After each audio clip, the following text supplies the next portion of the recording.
কবিতার নাম সং, কলমে রমলা চক্রবর্তী।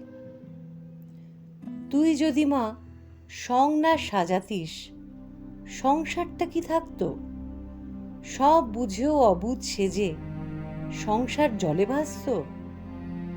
মায়া মোহ প্রেম বিরহ তোরই তো মা সৃষ্টি।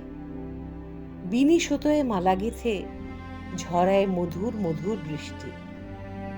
মা বললেন, সং সাজাই সার জেনেও সংসার ত্যাগে কজন? সবাই যদি সন্ন্যাস নেবে, পৃথিবীটা হবে নির্জন।